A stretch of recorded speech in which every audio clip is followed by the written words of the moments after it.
আমরা ঘুরে যাচ্ছি হাসাগাড়ি।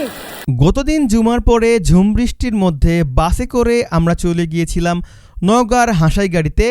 আমরা যেহেতু বাসে করে যাচ্ছি তাই আমাদের যেতে হবে নওগাঁতে। যারা ট্রেন দিয়ে আসবেন তারা চলে আসবেন সান্তাহারে, সেখান থেকে টেম্পু বা সিএনজি নিয়ে 40 বা 50 টাকা ভাড়া দিয়ে চলে আসতে পারেন হাসাইগাড়িতে।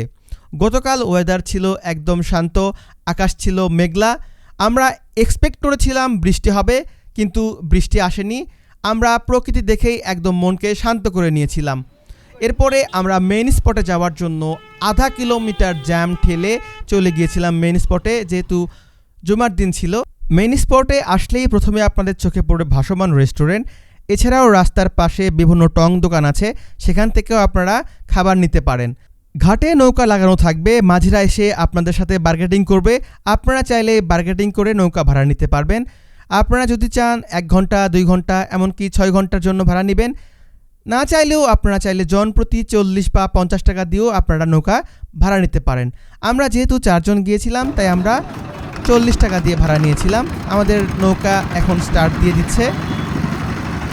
আমরা যেহেতু জন প্রতি ভাড়া নিয়েছিলাম তার জন্য আরও 5-6 জন আমাদের নৌকাতে উঠেছিল। তারা এখানে সেলফি তুলছিল। মাঝি ভাই এখানে বইটা রাখার পরে আমরা গন্তব্যে যাওয়ার জন্য একদম প্রস্তুত। আমাদের গন্তব্য কোনটা? ভাইরাল হিজল গাছ, যেখানে সবাই ছবি তোলে। আমাদের গন্তব্য ওই পর্যন্তই। মাঝি ভাই আমাদের ওই পর্যন্তই নিয়ে যাবেন।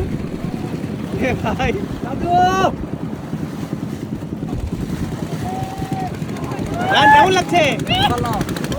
মজা না? ভাই কেমন লাগতেছে?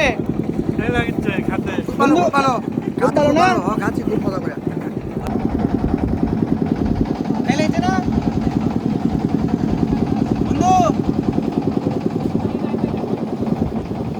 সত্যি বলতে আমার এত ভালো লাগছিল তাই আমি বারবার ওদেরকে জিজ্ঞাসা করছিলাম যে কেমন লাগছে কেমন লাগছে। ফাইনালি আমাদের ডেস্টিনেশনে আমরা চলে আসছি। সামনে আপনারা হিজল গাছ দেখতে পাচ্ছেন, এখানে অনেকে ছবি তোলে। আমাদের গন্তব্য ঠিক এইটাই ছিল। এখানে নৌকা ভিড়িয়ে আমরা ভিডিও করলাম, ছবি তুললাম। এখন ফেরার পালা।